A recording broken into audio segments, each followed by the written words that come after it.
Hey everyone, welcome to the next episode of Starjump Shipyard. This is a show where we take a detailed look at a particular Star Citizen ship, discuss what is known, speculate on the future, and try to give you an unbiased assessment of where that ship fits within the verse, and possibly your hangar.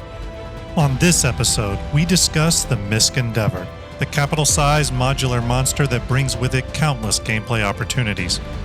There's a lot to get through on this one, so sit back as we deep dive the ship that has a cult-like following on this episode of Starjump Shipyard. Please watch until the end of the video for a special giveaway courtesy of Predator Mounts. Let's talk about Musashi Industrial and Starflight Concern. Most of the time they are simply referred to as MISC. MISC is the only human spacecraft corporation to sign a Lend-Lease agreement with the Xi'an. That was agreed to in a closed-door meeting in 2910. MISC ships typically incorporate Xi'an thruster and gravleg technology as well as other design characteristics into the production of their ships. The Endeavor is concepted to be MISC's most prestigious capital ship. It has a focus towards heavy science and uses a modular design that allows the ship's owner to utilize an array of modules with different functions in order to tap into multiple future gameplay loops. The Endeavor is one of the most unique ships with its ability to mix and match different modules in order to exploit unique synergies that give the player advantages in certain gameplay loops. In terms of early concept imagery, we have quite a few images to show in order to fully understand the journey the ship took through the initial phases of design. The initial designs for the Endeavor were done at CIG's LA offices. In early discussions, it was mentioned that there was a lack of signature MISC design elements, and that was one of the major notes as the ship went through further iterations. It was at this point that the design shifted to Jim Martin, the artist who, up to that time, had done several other ships for CIG, including the Freelancer. This is when the Endeavor started to take on the more familiar look we all know, which was that of an explorer ship connected to a long spinal support in which various modules could be attached. Further through the concepting phase, considerable thought was being given to the specific modules the Endeavor would carry and how that modularity would work both from a technical and gameplay perspective. Ideas floated at the time were that of a zero-gravity laboratory, a deep space observatory, a zoology lab, operating theater, and even a defensive platform. At some point during concepting, Tony Zervac mentioned losing the extension arms. This was a design tweak that further pushed the concept closer to what we are now familiar with.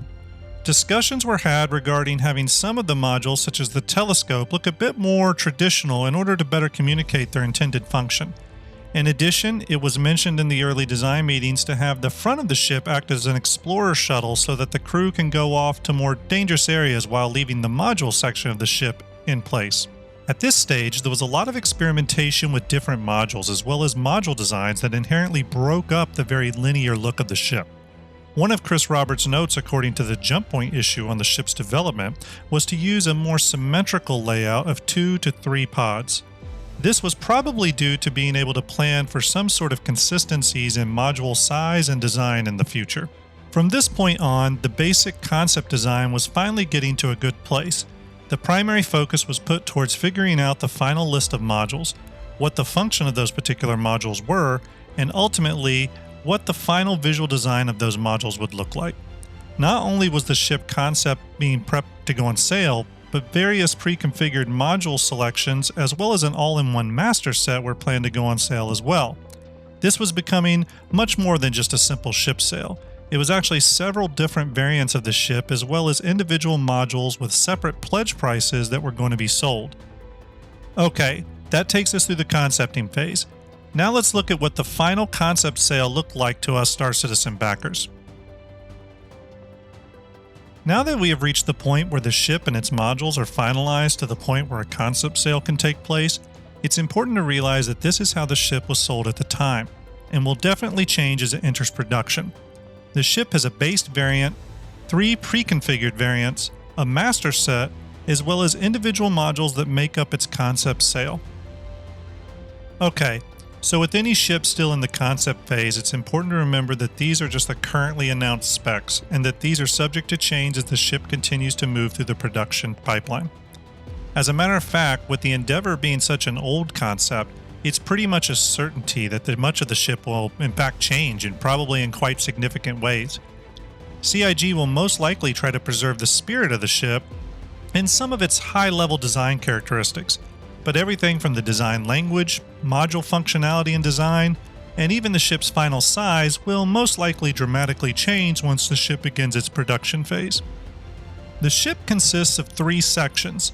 These 3 sections consist of the Explorer, the Workshop, as well as the Drive section. The Explorer is a medium to large shuttle that can disconnect from the Workshop and Drive sections in order to explore dangerous areas that you don't want to bring your valuable modules into, or perhaps land on planetary surfaces. The Workshop section is the long spinal support with which internal pressurized walkways exist that allow the connection of multiple modules and connections to the rest of the ship as well. And finally, there is the Drive section, which consists of the primary thrusters, main engineering, as well as the jump drive. Let's get the Endeavor's current dimensions out of the way. The ship comes in with an overall beam of 48 meters, a height of 20 meters, and a length of 200 meters. While this is quite large, the current size is most likely not accurate, and we will address why this is later on in the video. Internally, the Endeavor is slated to carry in roughly 500 SCU of cargo and is currently equipped with 4 medium computers, 1 capital power plant for the drive section of the ship, 1 large power plant for the Explorer cab, 2 large shield generators, 1 medium radar, and 4 large coolers. Once again, keep in mind that all those stats just listed will definitely change once the ship goes into active development. The Endeavor is slated to support a crew of 3 to 5, but with so much new game design having taken place since the Endeavor was concepted, this crew count will grow rather substantially. It's quite possible that just the engineering requirements alone will require 3 to 4 people minimum. From an armament standpoint, the Endeavor is never going to be a frontline fighter.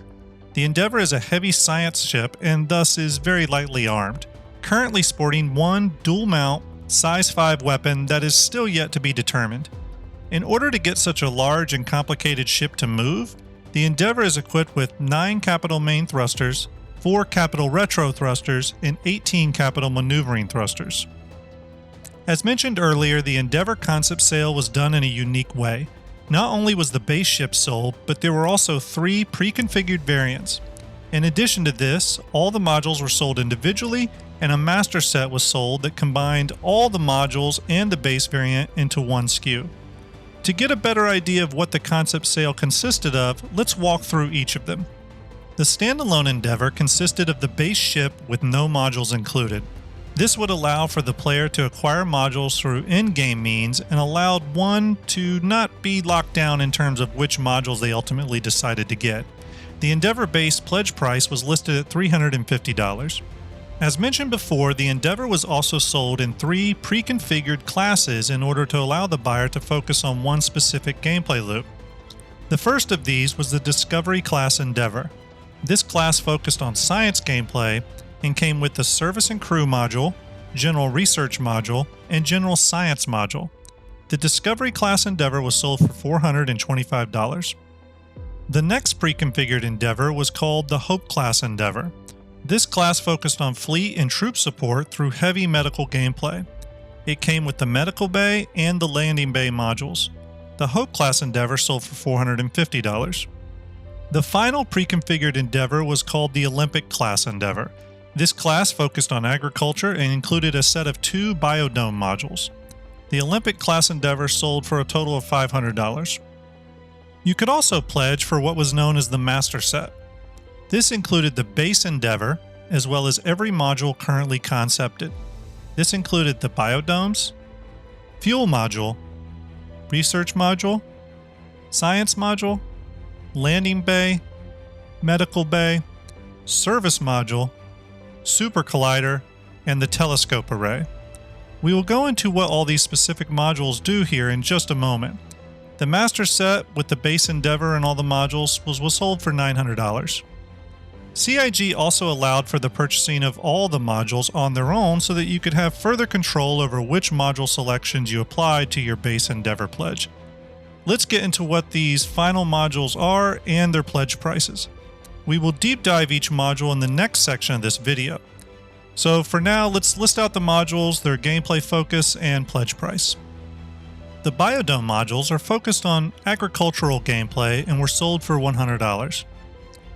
The Fuel and Cargo module adds additional long-range fuel and cargo storage and sold for $35.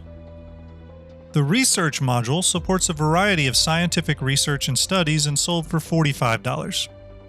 The Science module centers around analytic data gathering and sold for $45.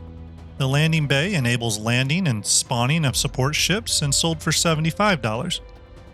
The Medical Bay is a complete hospital with multiple tie-ins to medical gameplay and sold for $75. The Service module adds additional crew facilities and sold for $25. The Super Collider enables overclocking and manipulation of items and sold for $125. The Telescope module acts as an observatory and enables jump point discoveries. It was sold for $125. Now, before we deep dive each module and its role and function, it's important to understand how the modularity on the Endeavor functions and what its limitations are. Modules for the Endeavor have sizes, and those listed sizes are based on a 2x3 grid layout that matches the airlocks on the workshop part of the ship. This grid system both allows certain configurations, while at the same time prevents other configurations that could have intersecting geometry or other issues. The modules are typically installed in a symmetrical pair. Here you will see how that grid system is laid out and how modules can fit into the grid. Some modules, such as the Landing Bay, have additional restrictions placed on it due to that particular module's design. For an example, an Endeavor can only have one Landing Bay module attached at any given time. There's a lot more to talk about regarding that Landing Bay, so we'll circle back to that one later. One more thing we should discuss before getting into the mostly science-based modules is of course science gameplay, or at least what CIG has envisioned for it currently. While I won't list every aspect of the gameplay loop, and we're going to be doing a lot of speculating, let's at least give a brief understanding of what it encompasses so that the module's functionality will make more sense as we go through them all. Okay, so science gameplay seems to be based on collecting, analyzing, and utilizing data. Whether that data is gathered by the Telescope or Super Collider and then analyzed by the General Science module, the overall gameplay loop seems to center around data collection and then what to do with that data. The medical gameplay loop is a variant of this, which is why it also fits nicely within the Endeavor concept. Medical gameplay is gathering medical data on your patient, analyzing that data, and providing the appropriate medical response. Now with that out of the way, let's get into the final modules that were part of the concept sale. The first module we're going to talk about are the Biodomes, otherwise known as the Organics module. This module is an agricultural module that allows for various forms of plant life to be grown in tightly controlled environments and harvested for profit. You will be able to control the atmosphere, sunlight, temperatures, radiation levels, and other factors for the biodomes. The biodomes will support many different types of soil and plant life, leading to some interesting and perhaps very valuable results. The results of a good harvest could produce foodstuffs, medicinal herbs, and even controlled substances. The biodomes have a grid size of 2x1, and only 2 can be installed to any one Endeavor. The next module we will look at is the Fuel and Cargo module. Its focus is to take up as minimal amount of space as possible while adding to the ship's ability to host long-duration missions by providing additional fuel and supply storage. The Fuel and Cargo module has a grid size of 2x1, and there is currently no listed installation limit.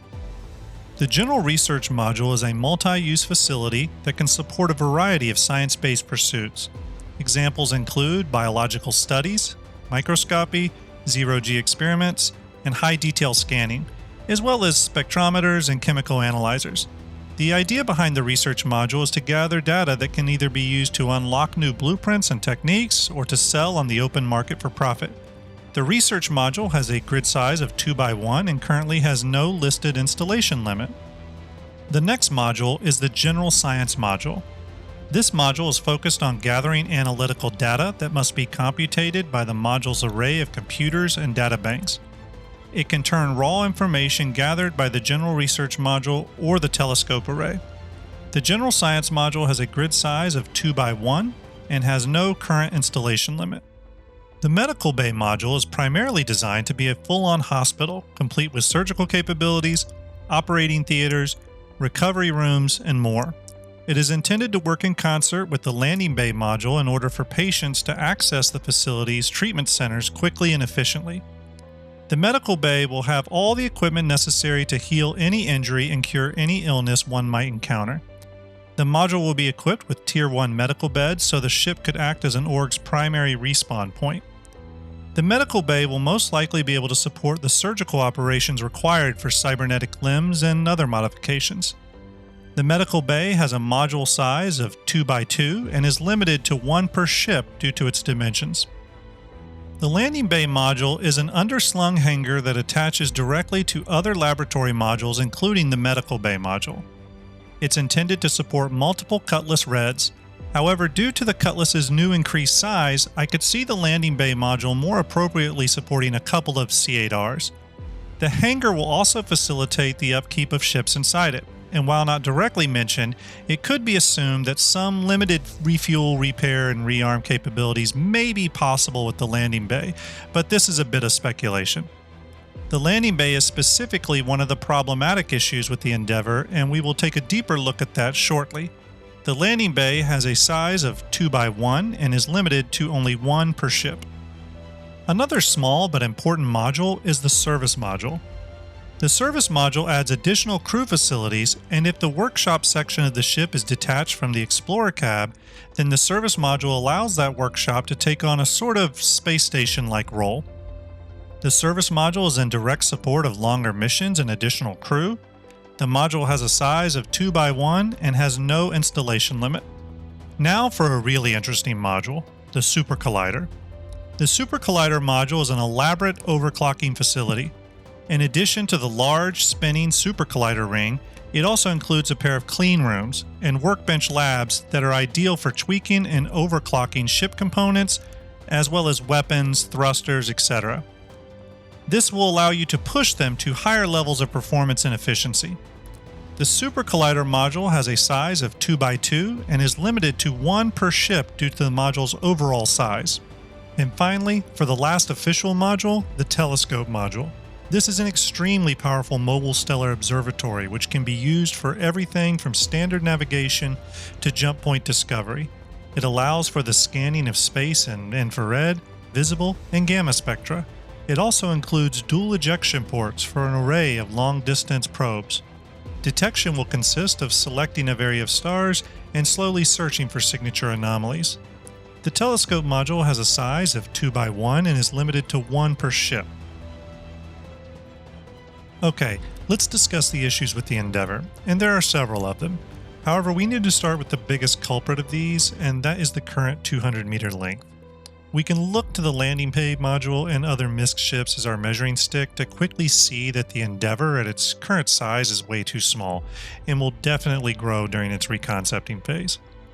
There has been a lot of speculation by players and content creators regarding how large the ship could grow. I have seen estimates that range from 300 meters to 1500 meters. However, going back to something John Cruz said on a previous all-ship Q&A, it was stated that the largest player-ownable ship will in fact be the Aegis Javelin at 480 meters long. This gives us some limitations on how large the Endeavour could get.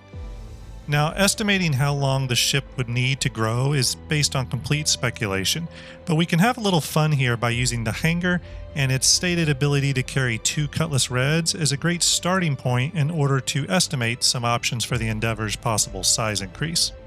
So it's important to know that when the Endeavour was originally concepted, the Cutlass was a much smaller ship. It then went through its own redesign where the Cutlass Red grew to a length of 36 meters. When you put the new Cutlass next to the Endeavour and its Landing Bay hangar, you can quickly see how this just isn't going to work. Looking at it from another angle, you can see that not only does a single Cutlass Red not fit, but 2 would be impossible, and that's at the current 200-meter length. Now, if we scale the Endeavour up to a scale that would support a Cutlass Red, let's say 425 meters, something under 480 meters. Just as a conversation starter, And keeping in mind that we need to allow for some amount of maneuvering room in the hangar bay, with the Cutlass Red needing room to both enter and exit as well as turn around and adjust. You may be able to squeeze the originally stated second Cutlass Red in there, but you're left with a pretty inefficient design that does not give the Cutlass much room to come in and out of the landing bay safely, and thus drastically slowing down the process of bringing in critical medical patients on board, say, a Hope-class Endeavor. What we need is a rethink on the design of the landing bay itself, doing this in such a way that improves functionality without drastically upping the size of the Endeavor. By changing the landing bay to a dual opening landing and launch tube style hangar, we allow ships to come in from one direction and leave the other direction, without the need to do much maneuvering in order to land and take off. While ships would need to come in a linear fashion, it does, however, open up the possibility for longer ships such as the Apollo. Now again, and it's important to reiterate that this is just fun speculation at this point, we know the Endeavor will be reconcepted and will most likely have a pretty massive design change that brings it closer to the current design language that is MISC. Speaking of which, since the Endeavor was originally concepted, the MISC design language has evolved and been refined by CIG over time. We can look at the Odyssey and the Expanse as cues to where the design direction has started to point to. The Odyssey even has specific elements from the Endeavor. However, they have been further refined and updated. We can see here what a possible reconcepted Hope-class Endeavor could look like when borrowing elements from those ships. So another big sticking point is modularity. We haven't seen modularity come into the game at the time of this video. However, according to CIG, many of the tech blockers that prevented modularity are beginning to go away, and the topic of modularity has started to come up in developer chats recently in regards to the RSI Galaxy. However, the Endeavor still brings something unique to the modular space versus a ship like the Galaxy. The Endeavor has the unique ability to mix and match different modules, and that leads to more and more potential synergies between modules that will ultimately have to be balanced and monitored. But hopefully, creative use of the Endeavor's modularity is something that is rewarded rather than always kept in balance. Another ship that has this unique module mix and match aspect is the Caterpillar. So amongst all ships, it's still a really unique feature that could have wide-ranging benefits to the Endeavor captain. In conclusion, the Endeavor stands alone as the ultimate ship for those who want to forge their own unique path through the verse and their future gameplay focus. The wide array of gameplay loops that are supported by a large selection of modules includes everything from medical, science, agriculture, overclocking, scanning, and more. Much like our previous episode on the Drake Kraken, the MISC Endeavor is really several ships in one, and doesn't lock the buyer down to just one future gameplay loop. For those who don't have the opportunity to pledge for this modular monster, the Endeavor makes the perfect earning game end goal for any player or organization. We don't yet know when the Endeavor will go into active development, and there remains concerns about what kind of desire CIG has to put the Endeavor into active development anytime soon. But with more and more MISC ships coming online, the parts and pieces are building up to hopefully support a faster build process in the future. Obviously, modularity, the room system, resource management, as well as the gameplay loops that are supported by the modules needs to be in game before this ship makes sense to enter production. As a stopgap, I could see the Endeavor initially releasing with a certain subset of modules, say for example the Hope-class Endeavor. This would allow them to get the ship into production while not needing to wait for every supported gameplay loop to be active. The Endeavor and its modules usually go on sale during the IAE event every year. Alright, that's going to be it for this episode of Starjump Shipyard. I hope you all enjoyed this deep dive on the MISC Endeavor. Feel free to leave comments on the next ship you'd like to see in the comments section below. Also, please like and subscribe to this video and click the alert bell for this channel, as it really helps with the YouTube algorithm. This has been Grim, and I'll see you in the verse.